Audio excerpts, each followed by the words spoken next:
invitamos a abrir nuestras Biblias en la carta de Judas.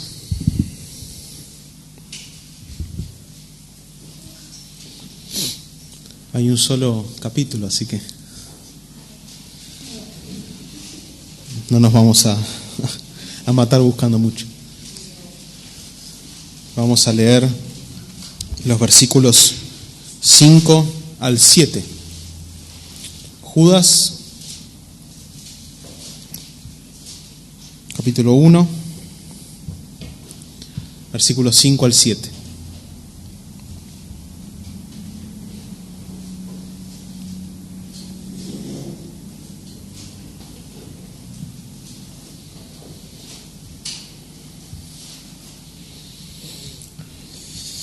Dice así la palabra de nuestro Dios. Os quiero pues recordar, ya que una vez habéis sabido esto, que el Señor, habiendo salvado al pueblo sacándolo de la tierra de Egipto, después destruyó a los que no creyeron, y a los ángeles que no guardaron su estado original, sino que dejaron su habitación, los ha guardado bajo oscuridad en prisiones eternas hasta el juicio del gran día, como Sodoma y Gomorra, y las ciudades de alrededor, que de la misma manera que ellos habían fornicado e ido tras otra carne, fueron puestos, por ejemplo, sufriendo la condenación del fuego eterno. Oremos nuevamente a nuestro Dios. Señor, tu palabra ha sido leída, sabemos que tiene poder para salvar, Señor, sabemos que tiene poder para transformar, por eso te pedimos que por la obra del Espíritu Santo Tú transformes nuestros corazones por medio de tu palabra, nos vivifiques, Señor, cada día. Y si alguien aquí no te conoce aún, Señor, que tu santa palabra, por el poder de tu Espíritu Santo y el llamamiento del Dios Padre, pueda ir a ti en arrepentimiento y fe, confiando en la obra del Señor Jesucristo.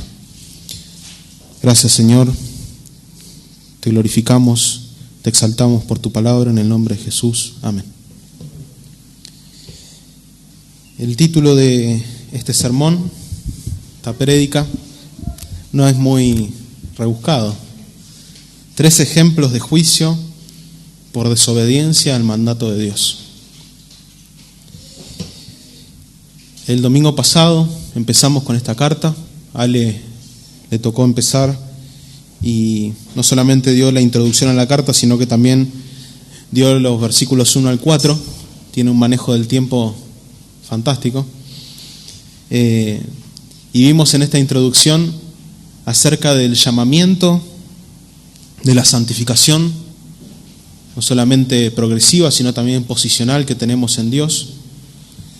También habló de esa salvación común que tenemos todos los creyentes y de esa fe que ha sido dada una sola vez y para siempre, afirmando también que la salvación no se pierde, sino que es un don de Dios que Él perfecciona hasta el final de nuestras vidas. Pero en el versículo 4, Judas presenta la razón en parte por la cual está escribiendo esta carta. Y dice: porque algunos hombres han entrado encubiertamente, los cuales desde antiguo habían sido destinados para esta condenación, hombres impíos, que convierten la gracia de nuestro Dios en libertinaje y niegan al único soberano Dios y a nuestro Señor Jesucristo. A raíz de este problema que estaba teniendo la iglesia en aquel tiempo, de que hombres impíos, malvados, perversos, habían entrado encubiertamente, de cierta forma se habían puesto una apariencia quizás de piedad, pero realmente no lo eran, se metieron en las iglesias y estaban haciendo con la gracia de Dios cualquier desastre. Evidentemente mostraban que no conocían la gracia de Dios, que no habían sido salvados por la gracia de Dios. Pero sus vidas estaban ahí, como también vimos en 2 de Pedro, buscando arrastrar a los de las iglesias a la perversidad que ellos vivían. Y similar al texto paralelo que estamos viendo en 2 de Pedro, Judas va a dar 3 ejemplos. 3 ejemplos respecto al juicio de Dios. 3 ejemplos respecto al carácter de Dios. 3 ejemplos respecto a qué pasa cuando los hombres e incluso los ángeles van en contra del mandato de Dios, como estaban haciendo estos falsos maestros. El versículo 5 empieza diciendo: os quiero pues recordar, ya que una vez habéis sabido esto. O algunas versiones dice: aunque sé que lo sabéis todo. Es muy similar a lo que Pedro dice en su segunda carta, en el capítulo 1, versículo 12: por esto yo no dejaré de recordaros siempre estas cosas, aunque vosotros las sepáis y estéis confirmados en la verdad presente. Muy similar. Es el mismo Espíritu Santo que los inspiró. Y la realidad es que nosotros esta mañana, aunque quizás ya sepamos muchas cosas de la doctrina, de las historias que vamos a estar viendo, Dios siempre nos llama a recordar su palabra. Por eso es que constantemente hacemos énfasis en que debemos leerla, que debemos estudiarla, que debemos escudriñarla, que año a año deberíamos de buscar empezar de vuelta, desde Génesis hasta Apocalipsis, porque cada vez que leemos nuevamente cada historia, cada libro, recordamos y aprendemos más acerca de nuestro Dios y de nuestro Salvador Jesucristo.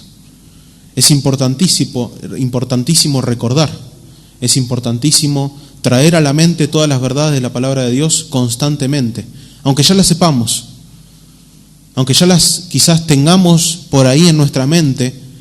No es casualidad que tanto Judas como el apóstol Pedro llame a estos cristianos a recordar. Recuerden, traigan a la mente, no se olviden de estas cosas que les voy a decir.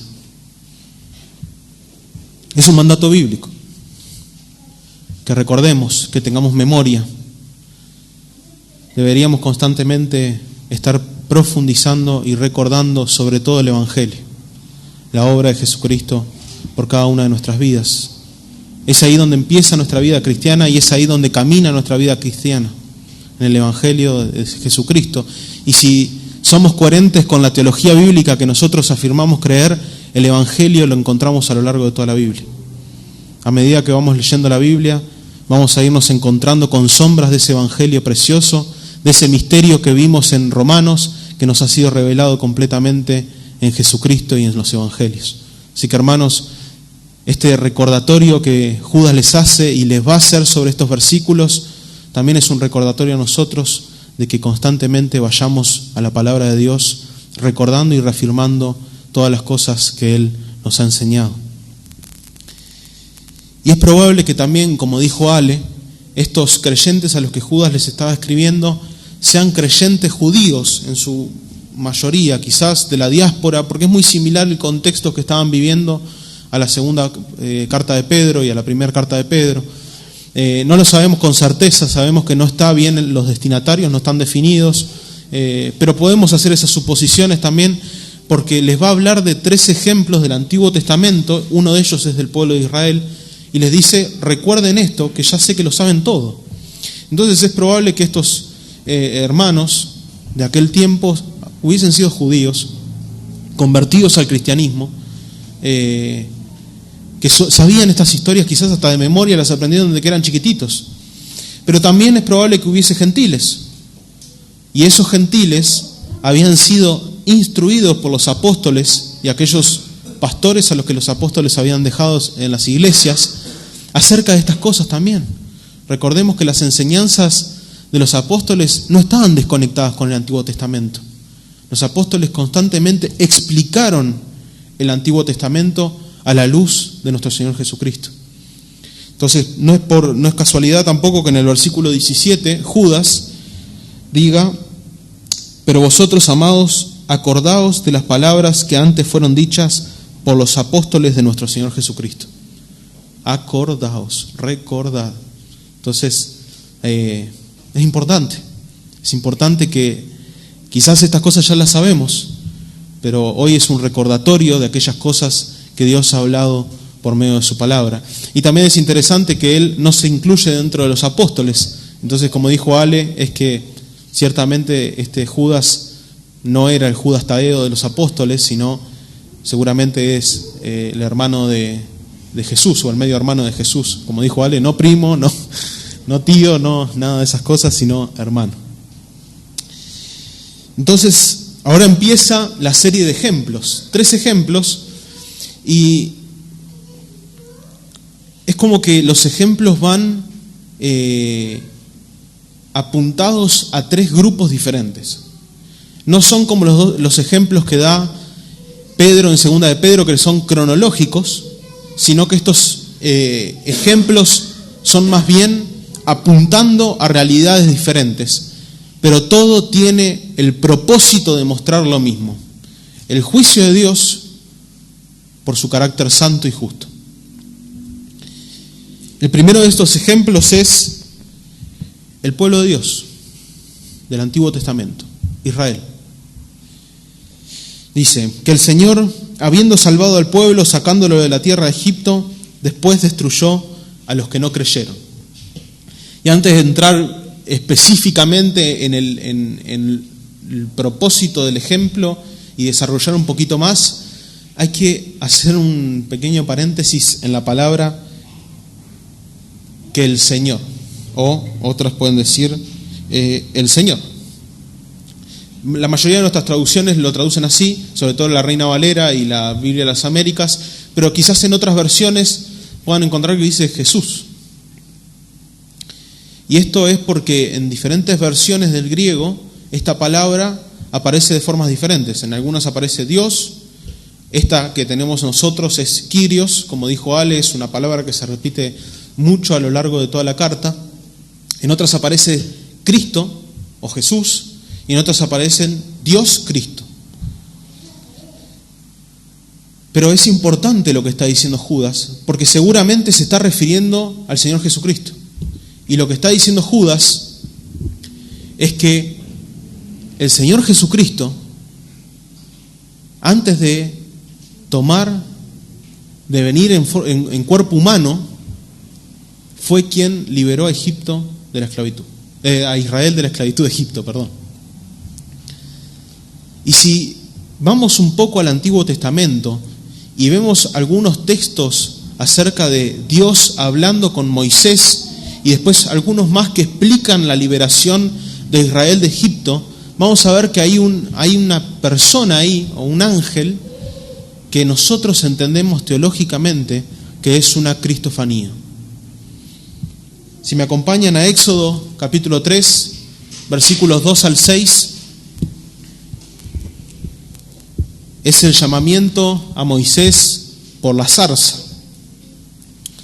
Dice, y se le apareció el ángel de Jehová en una llama de fuego en medio de una zarza, y él miró y vio que la zarza ardía en fuego y la zarza no se consumía. Versículo 4 dice, viendo Jehová que él iba a ver, lo llamó Dios de en medio de la zarza y dijo, Moisés, Moisés. El ángel de Jehová y después Dios. El ángel de Jehová es una cristofanía, es el Señor Jesucristo, llamando a Moisés para la labor que tenía de guiar al pueblo fuera de Egipto. O si vamos a Éxodo 14, 19 y 20, dice, y el ángel de Dios que iba delante del campamento de Israel se apartó e iba en pos de ellos, y asimismo la columna de nube que iba delante de ellos se apartó y se puso a sus espaldas, e iba entre el campamento de los egipcios y el campamento de Israel, y era nube y tinieblas para aquellos, y alumbraba a Israel de noche, y en toda aquella noche nunca se acercaron los unos a los otros. ¿Quién iba adelante? El ángel del Señor, el Señor Jesucristo. Jueces 2:1 dice, el ángel de Jehová subió de Gilgal a Boquim y dijo, yo os saqué de Egipto y os introduje en la tierra de la cual había jurado a vuestros padres diciendo, no invalidaré jamás mi pacto con vosotros. ¿Quién sacó a Israel de la tierra de Egipto? El ángel de Jehová, el Señor Jesucristo. Entonces, lo que está diciendo Judas es sumamente importante, porque Judas está reconociendo de que el Señor Jesucristo es Dios. Y quizás es una confesión de que Cristo es Dios que quizás se nos pasa por alto. Pero el Dios, el yo soy, el Yahvé que se presentó a Moisés en la zarza, es Cristo. Cristo durante todo su ministerio terrenal se identificó, y sobre todo en el Evangelio de Juan, con yo soy. No es casualidad que Cristo haya usado ese nombre, que se haya referido a Él mismo de esa forma, sino que cuando los judíos escuchaban yo soy, automáticamente sus mentes iban a la zarza. Iban a la zarza. Y es por eso que lo quisieron matar. Porque Él se estaba llamando como el Dios de Israel. Porque Él es el Dios eterno. Nuestro Señor Jesucristo es Dios. La segunda persona de la Trinidad, el Verbo que se hizo carne, fue el Verbo que liberó a Israel de la tierra de Egipto. No solamente el Cordero de la Pascua, ese Cordero que fueron mandados los israelitas a que sacrifiquen y pintaran los dinteles de la casa con la sangre del Cordero, era una sombra de Cristo, sino que también el mismo Cristo, preencarnado, estaba guiando al pueblo en la liberación de Egipto. Cristo los libró de la esclavitud. El Cordero de Dios que quita el pecado del mundo fue el mismo Cordero de Dios que libró a Israel de la esclavitud de Egipto. Y es el mismo Dios y el mismo Cordero que nos libra a nosotros de la esclavitud de nuestros pecados.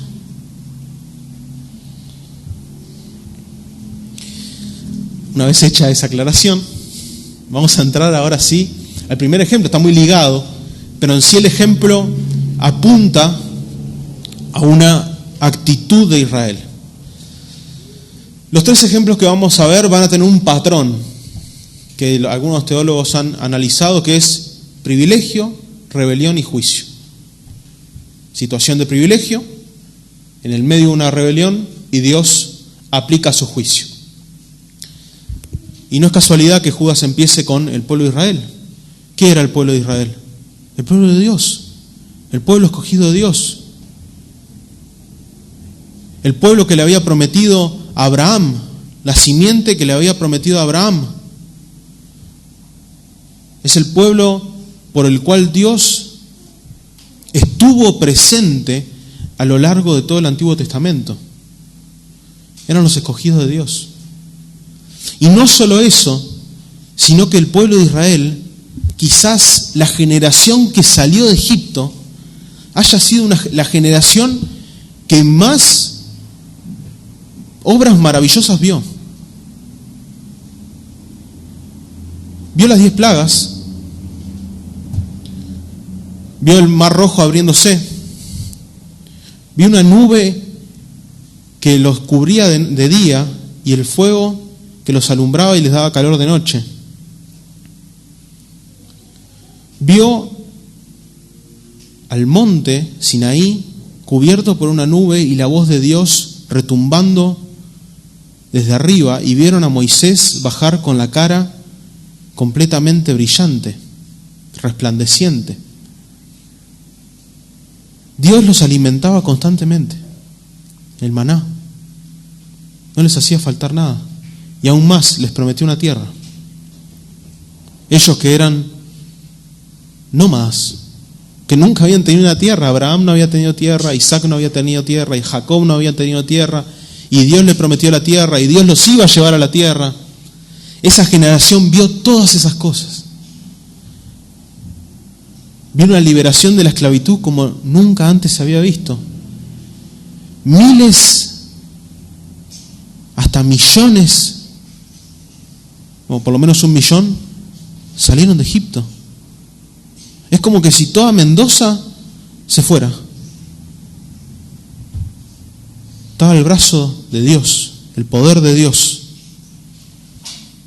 Y aún así, en esa situación, y debemos ser sinceros, de total privilegio, porque a veces a nosotros nos gustaría ver todas esas cosas, y las generaciones siguientes a esta generación solamente las aprendieron de oídas, y las imaginaron y las creyeron por fe.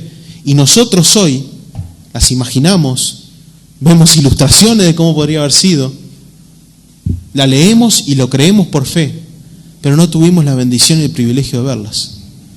Además de eso, Dios tabernaculó con ellos.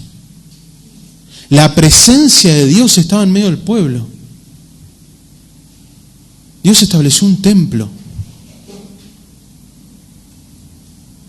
Eran sumamente privilegiados. Dios instituyó la ley. Les dio un montón de ordenanzas para que ellos caminaran de forma recta, para que le obedecieran. ¿Pero qué pasó? Rebeldía. Si vamos a Números 14, versículos 20 al 32, no vamos a leer todo, porque si no se nos va a ir el tiempo. Dice: entonces Jehová dijo: yo lo he perdonado conforme a tu dicho, mas tan ciertamente como vivo yo, y mi gloria llena toda la tierra, todos los que vieron mi gloria y mis señales que he hecho en Egipto y en el desierto, y me han tentado ya 10 veces, y no han oído mi voz, no verán la tierra de la cual juré a sus padres, no, ninguno de los que me han irritado la verá. ¿Qué había pasado? Habían ido los 2 espías, y cuando volvieron infundaron temor en el pueblo, diciendo de que habían gigantes y que iban a perecer, no iban a poder conquistar esa tierra. Solo Caleb y Josué dieron un testimonio fiel a Dios de lo que habían visto, pero el pueblo se llenó de temor y empezaron a quejarse de nuevo contra Dios. Y decían: levantemos a otro hombre que nos guíe de vuelta a Egipto.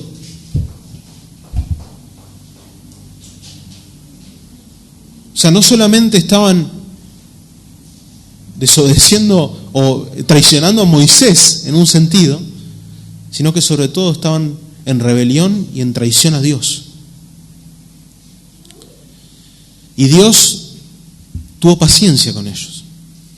Es más, incluso el texto dice que los perdonó, porque eran su pueblo. Era su pueblo.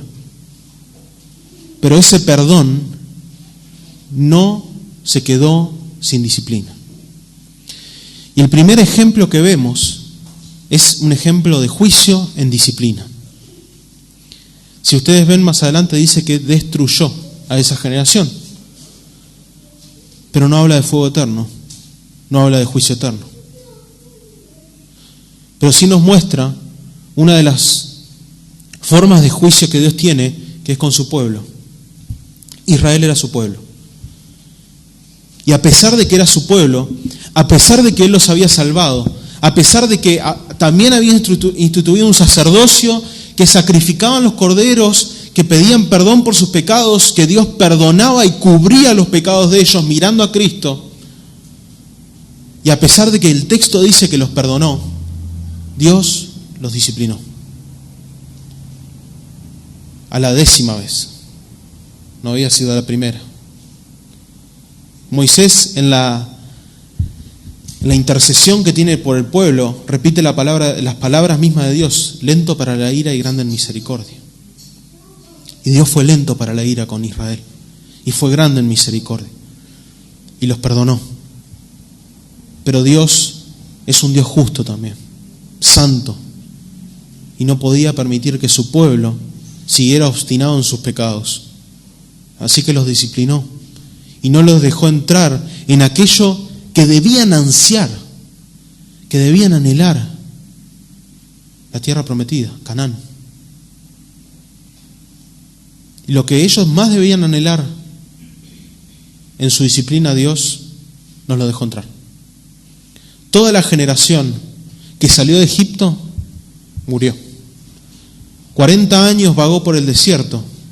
Llegaron hasta ahí, miraron y se pegaron la vuelta.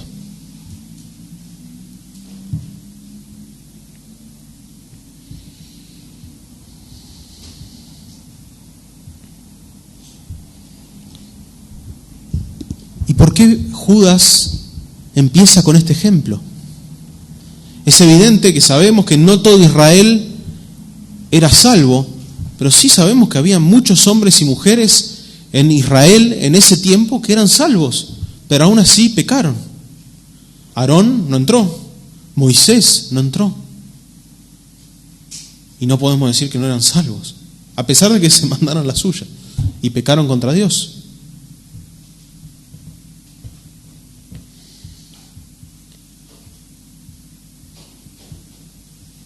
Eran 1.200.000 personas.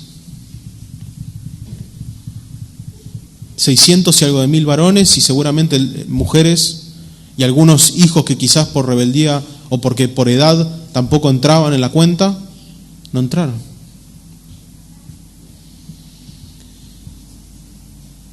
Y este primer ejemplo es, si Dios trata así a su pueblo, en disciplina, con un juicio justo, ¿cuánto más tratará así a aquellos que conociendo intelectualmente las verdades del Evangelio, aún así persisten en sus pecados e incluso buscan engañar a los escogidos de Dios?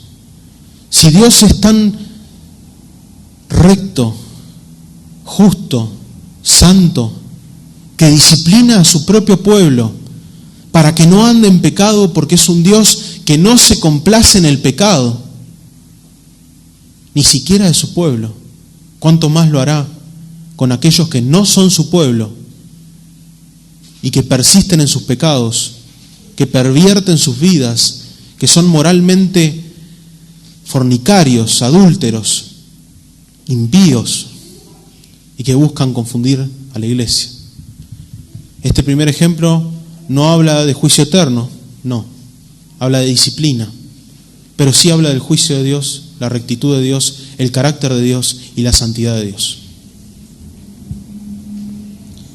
Y hermanos, 1 de Pedro 4:17 dice, y ya lo vimos, porque es tiempo de que el juicio comience por la casa de Dios, y si comienza por nosotros primero, ¿cuál será el fin de los que no obedecen el Evangelio de Dios? Hermanos, sabemos que Dios es santo y quiere que nosotros vivamos de forma santa.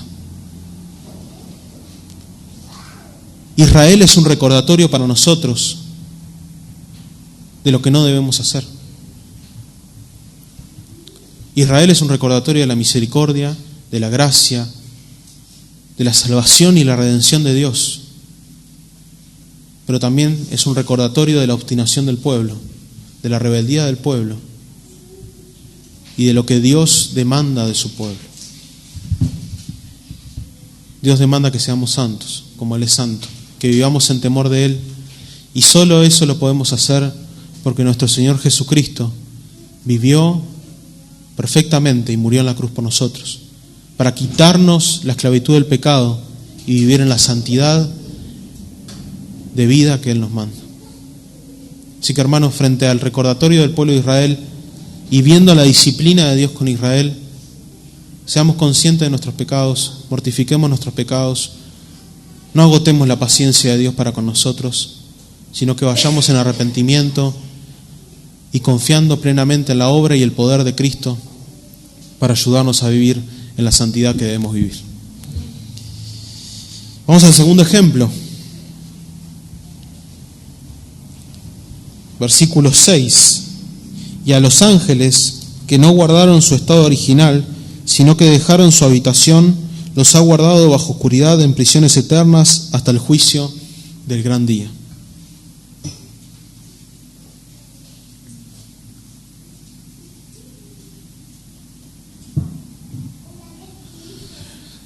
Esta es la versión revisada de la SBT de la Reina Valera, pero la Reina Valera 1960 dice: y a los ángeles que no guardaron su dignidad, sino que abandonaron su propia morada. Ahora Judas va a presentar un segundo grupo, y este ya sale un poco del ámbito terrestre, digamos, terrenal, y se traslada al ámbito celestial, a los seres angelicales caídos, a los demonios. También en 2 de Pedro 2 se menciona este caso particular. La realidad es que de este texto, al igual que el de 2 de Pedro, hay dos interpretaciones que se han tenido a lo largo de la historia de la iglesia. Y las voy a presentar porque es importante que las veamos. La primera interpretación es que este texto habla de los demonios que podrían haber pecado en los tiempos de Noé. Génesis 6, el texto dice: y los hijos de Dios se casaron con las hijas de los hombres. Muchos entienden de que este texto que dice, esa parte que dice hijos de Dios, siguiendo también con lo que dice el libro de Job, que también habla que los hijos de Dios fueron delante de la presencia de Dios, y en ese caso habla de ángeles caídos, demonios, Satanás. Entonces entienden de que acá pueda estar haciendo referencia también a los demonios o a los ángeles. También muchos entienden esta postura por Primera de Pedro, capítulo 3, ya lo vimos, de esos espíritus encarcelados de los que se habla ahí en tiempos de Noé, que probablemente muchos entienden que sean estos mismos de los que está hablando Judas y de los que se habla en la segunda carta de Pedro, capítulo 2. La segunda interpretación es que estos ángeles de los que habla acá son los ángeles que cayeron entre Génesis capítulo 1, versículo 31, que dice: y vio Dios todo lo que había hecho, y he aquí que era bueno en gran manera, y fue la tarde y la mañana el día sexto. Dios terminó la obra de la creación y vio que todo era bueno.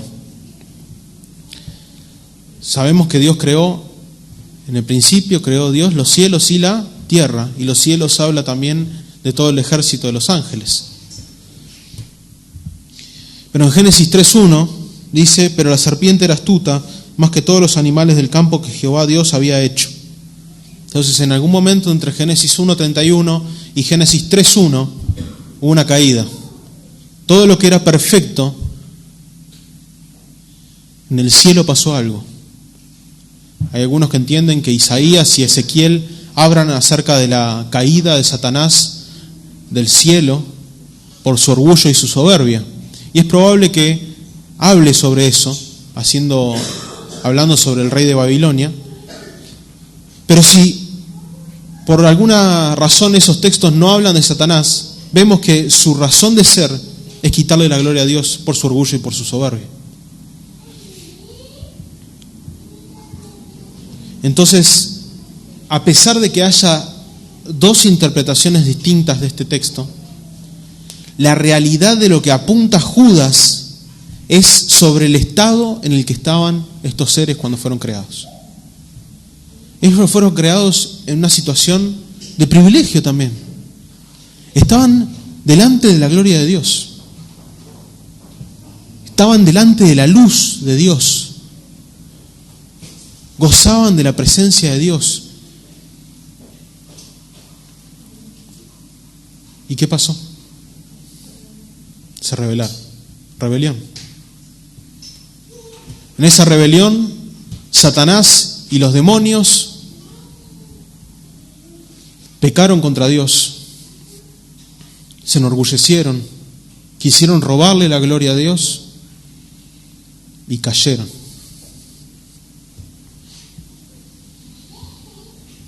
Y en este segundo grupo de ejemplo que da Judas, dice: los ha guardado bajo oscuridad en prisiones eternas para el juicio del gran día.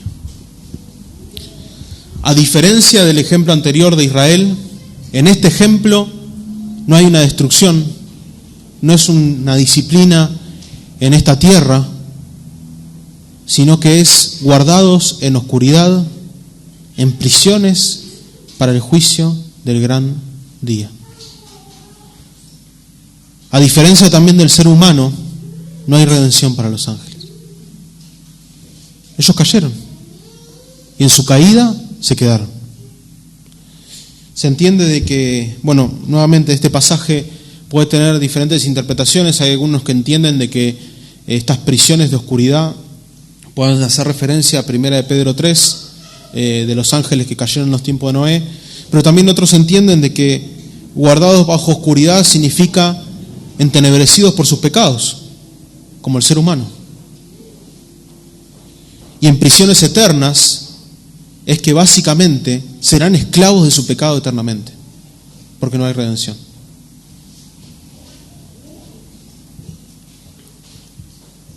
La realidad esta de los demonios también es un recordatorio del juicio y la santidad de Dios. Ellos estaban en la presencia de Dios. Dios es santo y Dios no admite pecado en su presencia. Al ellos pecar, al ellos transgredir e ir en contra del rol y de la función que Dios les había dado, a ir en contra del mandamiento de Dios respecto al oficio que ellos tenían, fueron condenados y expulsados de la presencia de Dios. Muchos argumentan que quizás estas prisiones eternas es que Satanás ahora con los demonios está encerrado y no puede hacer nada. Pero si somos sinceros, nosotros vemos un obrar demoníaco y satánico en este mundo. No podemos negar la actividad del demonio, y eso sería contradictorio también a, por ejemplo, en Primera de Pedro, que hablamos de que Satanás está como un león rugiente buscando a quien devorar, o que en Efesios habla de la armadura contra los dardos de Satanás. Si Satanás está encerrado, no podría estar haciendo esas cosas. Pero la realidad es que Satanás y los demonios fueron expulsados del cielo y fueron condenados a vagar en esta tierra, alejados de la presencia de Dios, alejados de la luz de Dios y en la oscuridad y en el entenebrecimiento de sus pecados. Y en los pecados de ellos, su único propósito es robarle la gloria a Dios. La misma Biblia habla que todos los dioses, todos los ídolos son demonios, y hay un demonio por detrás de cada ídolo. Si nosotros vemos el mundo actual y la corriente que lleva este mundo actual, vemos que constantemente se está buscando hacer las cosas contrarias a la palabra de Dios. Y es inevitable pensar que no solamente está el pecado del ser humano, el pecado del ser humano que busca la perversión y busca ir en contra de lo que Dios ha mandado, sino que también está Satanás potenciando todo eso. Pero no va a quedar impune. No va a quedar impune. Está siendo mantenido para un juicio eterno. No va a poder escapar de eso. No hay redención que lo pueda salvar. Ni a Satanás ni a los demonios. Sino que hay un juicio eterno que lo espera. Y mientras espera ese juicio eterno, hace todo lo que puede para, en su aborrecimiento a Dios, hacer que los hombres no busquen a Dios. Y esto también es una advertencia para todos estos hombres que se habían encubierto delante de la iglesia. Porque Dios tampoco toleró el pecado de los ángeles. Dios los podía haber destruido. Los podría haber deshecho, pero no sería justo. En su justicia Dios demanda un juicio. Nuevamente vemos el carácter de Dios.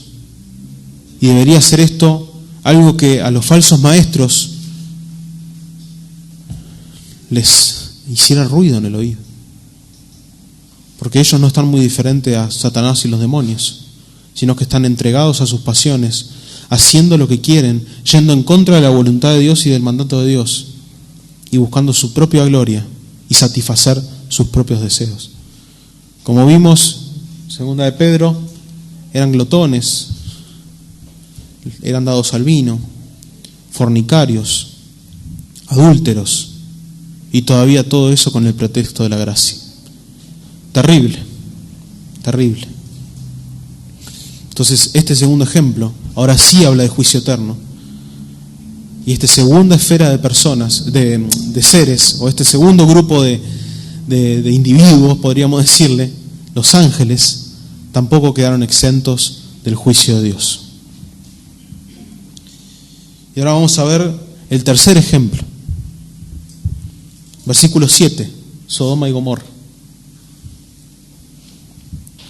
Como Sodoma y Gomorra y las ciudades de alrededor, que de la misma manera que ellos habían fornicado e ido tras otra carne, fueron puestas por ejemplo, sufriendo la condenación del fuego eterno. Y uno puede preguntarse, ¿qué situación de privilegio podían tener Sodoma y Gomorra? Bueno, los invito a que vayamos a Génesis 13, versículo 10. Génesis 13, versículo 10.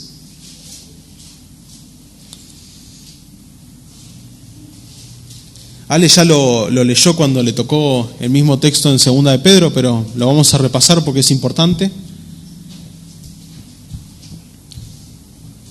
Dice, y alzó Lot sus ojos y vio toda la llanura del Jordán, que toda ella era de riego, como el huerto de Jehová, como la tierra de Egipto en la dirección de Zoar, antes que destruyese Jehová a Sodoma y Gomorra.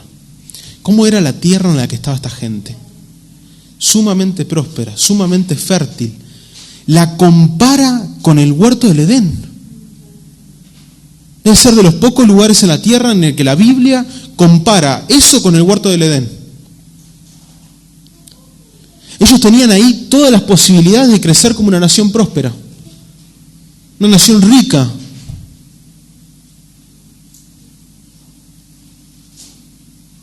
Eran privilegiados, sumamente privilegiados. Y es más, Lot se paró, vio y dijo, obviamente me voy a ir de cabeza. Sí, ¿qué lugar hay como este? Todo el valle del Jordán era todo de riego, y dijo, acá voy a poder prosperar como loco. Y bueno, Abraham, vos arreglate, andate para el otro lado. Pero sumamente privilegiados eran esta gente. Y además tenían un justo entre ellos. Y Lot, por el texto de 2 de Pedro, capítulo 2, versículos 7 al 8, dice que Lot estaba abrumado por la nefanda conducta de los malvados, porque este justo que moraba entre ellos afligía cada día su alma justa, viendo y oyendo los hechos inicuos de ellos. O sea que seguramente Lot estaba sumamente angustiado y seguramente lo debería de confrontar, porque lo hizo cuando fueron a buscar a estos ángeles que habían llegado ahí a salvar a Lot. Y a pesar de todo eso, esta gente, en su privilegio e incluso teniendo un justo en medio de ellos, fueron por un camino completamente perverso. Sigue diciendo el texto, habiendo fornicado e ido en pos de vicios contra naturaleza, fueron puestas por ejemplo, sufriendo el castigo del fuego eterno. Habiendo fornicado e ido en pos de vicios contra naturaleza.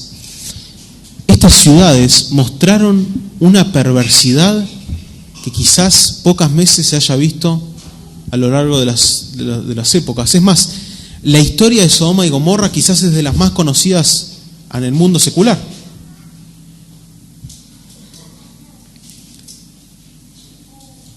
Y parece que no les sirviera de ejemplo, porque a veces hasta le ponen nombres así a cosas depravadas de ellos.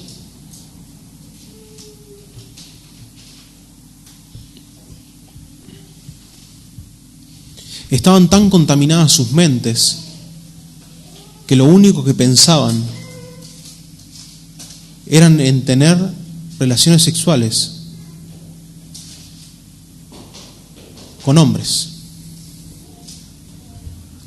Y no era uno, no eran dos, eran todos los hombres y jóvenes de esa ciudad.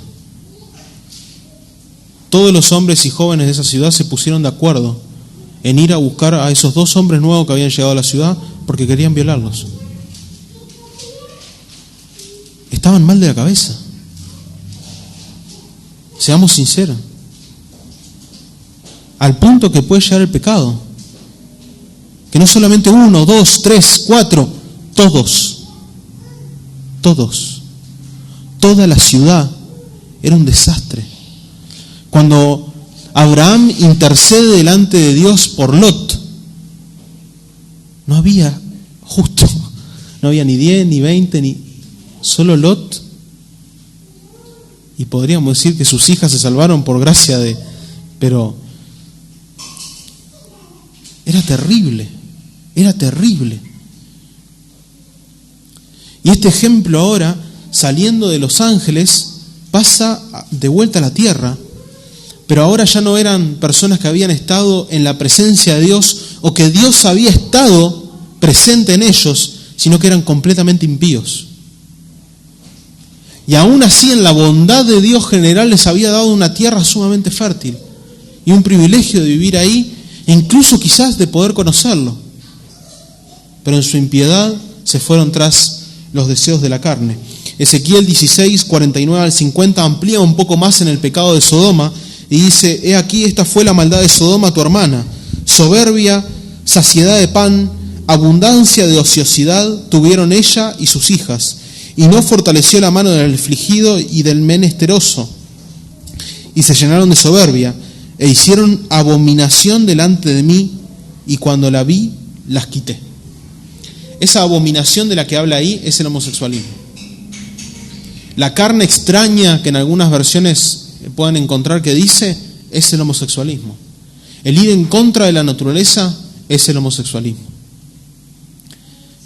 No era un poquito, eran todos.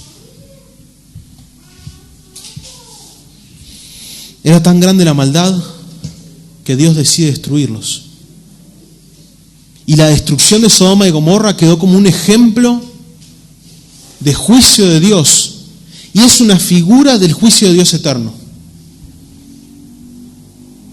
¿Con qué destruyó Sodoma y Gomorra a Dios? Fuego y azufre. ¿Cómo se habla del infierno?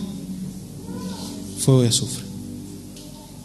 Ellos no solamente sufrieron una condenación en esta tierra, de cierta forma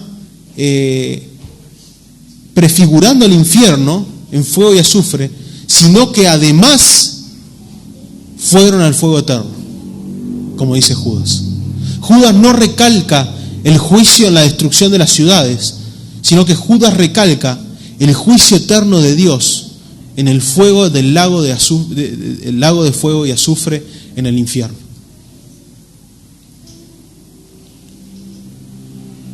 El pecado no queda sin juicio. Nuevamente, Dios muestra su carácter. Santo, justo, perfecto, que no se complace en el pecado y en la maldad. Y estos hombres, estos falsos maestros, no estaban muy lejos de los hombres de Sodoma y Gomorra. No nos dice en ningún texto que hayan sido homosexuales, pero probablemente lo hayan sido los falsos maestros, pero sí nos dicen que eran fornicarios, que andaban mirando mujeres con las cuales adulterar, que eran glotones, ociosos, como describe Ezequiel. Eran una sombra de los hombres de Sodoma y Gomorra. Impíos. Entonces el ejemplo de Sodoma y Gomorra les debería repiquetear en la cabeza. Porque así como Sodoma y Gomorra fue al fuego eterno, ellos, si persistían en sus pecados, si persistían en la depravación en la que andaban, serían reos del fuego eterno. Y el versículo 4 habla de que han sido destinados a esa condenación. Dios está preparándolos para el fuego eterno. Así como está preparando a los ángeles, así como está preparando a las ciudades y a los habitantes de Sodoma y Gomorra, está preparando a los falsos maestros que persisten en sus pecados y en su depravación, que niegan al Señor Jesucristo, que niegan la gracia de Dios. Sumamente fuerte lo que está diciendo. Si ellos creían que no iba a haber un juicio porque Cristo se estaba tardando, como vimos en 2 de Pedro, prepárense, porque el juicio vendrá. Va a haber un juicio, y en ese juicio ustedes pagarán por las obras impías que han hecho, le está diciendo. Pero hermanos, también esto debería de recordarnos y exaltar la gracia de nuestro Dios. Nosotros no estábamos lejos de Sodoma y Gomorra. Ellos estaban muertos en sus delitos y pecados. Estaban completamente entregados a sus perversiones y el pecado los esclavizaba. Nosotros éramos iguales. El ejemplo de los ángeles también debería llevarnos a la gracia de Dios. Ellos están en la oscuridad y para ellos no hubo redención. Ellos irán al fuego eterno. Pero Dios quiso venir a rescatar a los que creó a imagen y semejanza, a los seres humanos. Dios nos podría haber juzgado a todos, pero en su bondad y en su gracia y en su amor a sí mismo, antes de la fundación del mundo, le entregó una iglesia al Hijo, una esposa al Hijo, para que Él viniera a rescatarla y morir por sus pecados. Si bien estos ejemplos son de juicio para los impíos y para los incrédulos y para los falsos maestros, son recordatorios de la gracia de Dios para nosotros. Pero si esta mañana estás escuchando la palabra de Dios, es evidente que hay un juicio. Y Dios no deja sin paga los pecados. Es más, la paga del pecado es muerte. No solamente la muerte física, sino que la muerte eterna. Y Sodoma y Gomorra es una muestra de eso. Muerte física con fuego y azufre y muerte eterna en el lago de fuego y azufre. Pero la dádiva de Dios es vida eterna en Cristo Jesús, Señor nuestro. Si esta mañana estás escuchando el Evangelio y estás reconociendo que tu vida está llena de pecado, que tu vida camina rumbo a este fuego eterno, solo hay una forma de que eso no pase. Y es que la gracia de Dios te alcance. Es que Dios te llame a arrepentimiento y a creer en Cristo como tu Señor y Salvador. Si esta mañana te reconoces pecador, anda delante de Dios y reconoce todos tus pecados. Reconoce todas las cosas que has hecho delante de Él que no le agradan. Y cree que Jesucristo pagó en esa cruz para perdonar los pecados de todos aquellos que creen en Él.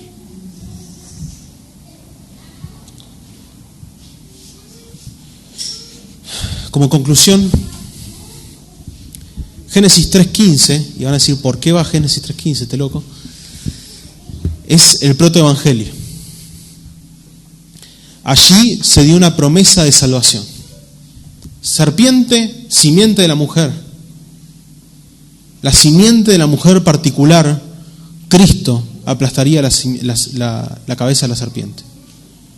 Cristo en la cruz aplastó la cabeza de la serpiente, matando la obra que Satanás hizo en el Edén.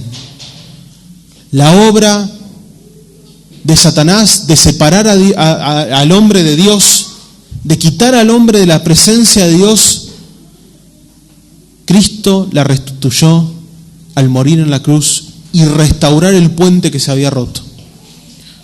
Ahora los creyentes tenemos el privilegio de que el Espíritu Santo more en nosotros y que ahora podamos tener una comunión con Dios gracias a Cristo.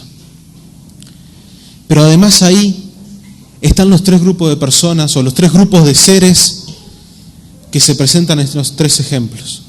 La simiente de la mujer, plural, son todos los creyentes a lo largo de las épocas. La simiente de Satanás son todos los impíos a lo largo de las épocas. Y Satanás y los demonios son aquellos que buscan engañar a este mundo. ¿Dónde estás? ¿Qué simiente sos parte?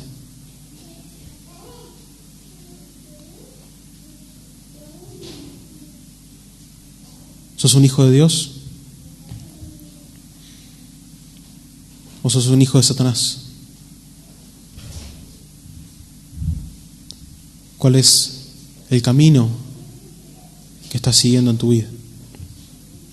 Si somos hijos de Dios, estos recordatorios nos deben llevar a Cristo y a vivir vidas santas. Hermanos, no juguemos una pulseada con Dios. No juguemos con la santidad de Dios. No juguemos con la paciencia de Dios. No seamos necios en nuestros pecados. No seamos obstinados, porque la disciplina viene, si somos hijos de Dios, para que seamos santificados a la imagen de Cristo. Y la disciplina duele, y la disciplina puede llegar incluso hasta la muerte. No lleguemos hasta ese punto. Seamos siervos fieles, porque Dios nos ha capacitado con todo lo que necesitamos para vivir una vida de piedad agradable a Él. Nos ha dado su Espíritu Santo, nos ha dado redención en Cristo, y nos ha dado su palabra, la oración, la iglesia, los medios de gracia para que podamos vivir de forma agradable a Él. Y nuevamente, si no has conocido a Cristo, arrepentite de tus pecados y cree en la obra de salvación de Cristo Jesús. Oremos. Dios bendito, gracias por tu palabra. Gracias, Señor, porque podemos tener este recordatorio de tu carácter santo, Señor. Tú no pasas por alto la maldad, tú no pasas por alto el pecado, tú no pasas por alto la rebelión, Señor, sino que tú juzgas con rectitud conforme a las obras de cada uno, Señor. Gloria a ti, Señor, de que en tu gracia has tomado nuestras obras pecaminosas y las has clavado en Cristo, Señor. Las has derramado sobre Él y Él ha pagado este fuego eterno que era por nosotros en esa cruz, Señor. Gracias, Señor, porque no estaríamos acá si no fuese por tu gracia, no estaríamos acá, Señor, si no fuese por tu misericordia, y no estaríamos mirando a esa heredad eterna que tenemos si no fuese por esa obra, Señor, de salvación. Estaríamos mirando el juicio eterno, Señor, y serías completamente justo de enviarnos ahí, Señor, pero gracias por esa misericordia tan grande, Señor. Y ten piedad de aquellos que no te conocen, Señor, ten piedad de sus vidas.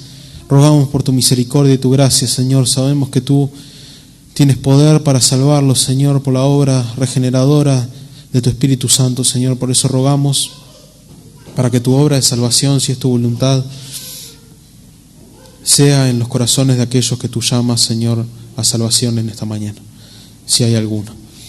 En el nombre de Jesús oramos. Amén.